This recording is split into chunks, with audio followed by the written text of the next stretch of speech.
This is very, very scary. First, Florida under DeSantis. The process in Florida of reviewing and approving school textbooks has drawn the attention of education experts, publishing executives, elected representatives in the state of Florida, all across the country, in fact. But in Florida, the textbooks have become, New York Times calls it hot politics, because it's all part of this fascist bastard Ron DeSantis' campaign against what he describes as, quote, woke indoctrination in public schools, particularly when it comes to race and gender. And last year, this fascist son of a bitch made a splash when his administration rejected dozens of math textbooks. Math!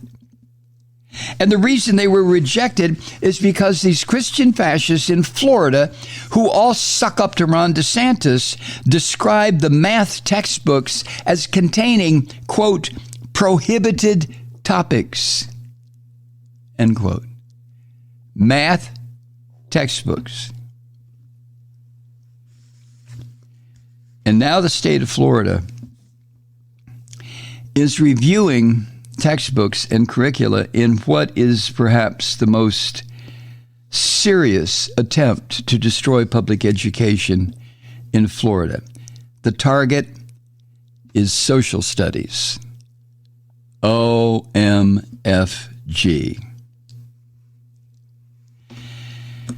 Now, according to the New York Times, in the past few months, as part of this review process, a small army of what the state of Florida calls state experts and parents and right-wing political activists have combed thousands of pages of text, not only taking a look at the academic content, which I would assume most of them are incapable of doing, but also flagging anything that could even hint at, well, for example, critical race theory.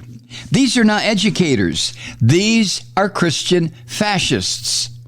Critical race theory is an attempt, and it's not being taught anywhere in the secondary education system in this country that any of us are aware of, but it's an attempt to teach the real history of this country, where it concerns what happened to the people that white Europeans dragged into this country and enslaved in order to build a capitalist state, and the horror and the torture and death and destruction that was perpetrated against these people.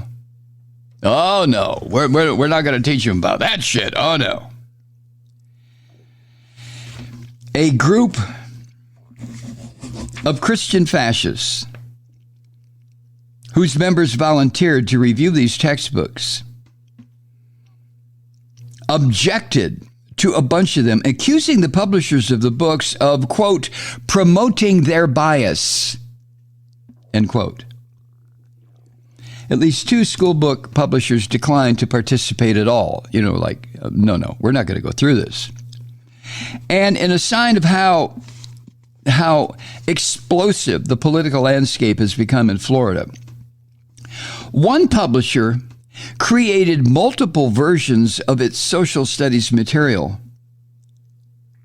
One, and even what they tried to do was eliminate reference to race, even in the story of Rosa Parks. One group of these textbooks would be delivered to the school system in Florida, and the other version of these textbooks would be delivered to other states, the ones that did not have a Christian fascist as the governor. Now, at this point, according to the Times, it's not clear which social studies textbooks will be approved in Florida or how. the materials that are deemed acceptable by these Christian fascists, how this material might address issues of race in the history of this country. It is the defining issue in this country, isn't it? Race and how white people treated it. I mean, what else caused the deaths of 750,000 Americans other than the Civil War? And what was the Civil War fought about? The state of Florida is expected to announce the textbook decisions that they're making in the coming weeks.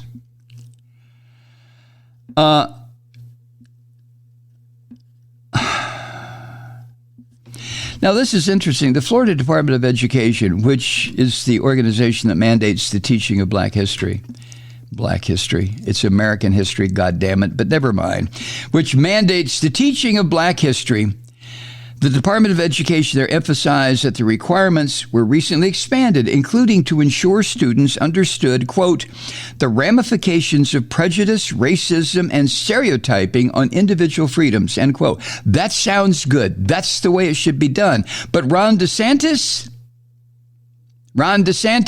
the Florida white, well-educated Nazi son of a bitch who's the governor, he also signed a law last year known as you've heard about this, the Stop Woke Act, which prohibits instruction that would compel students to feel responsibility, guilt, or anguish for what other members of the race did in the past, including other limits.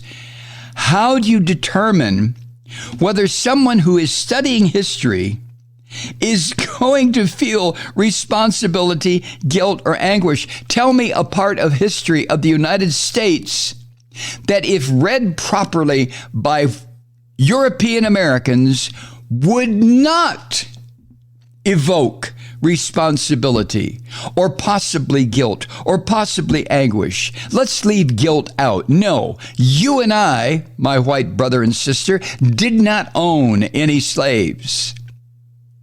And to my black brothers and sisters, none of you have been officially enslaved by the United States, which doesn't mean a goddamn thing. The history is there. It is real. It happened. It needs to be addressed. And if that means taking responsibility or a sense of anguish over what happened, responsibility is not something that Christian fascists believe in. Oh, they do believe in guilt, their own, because they know somewhere inside them, they know that this bullshit that they pump out is just that.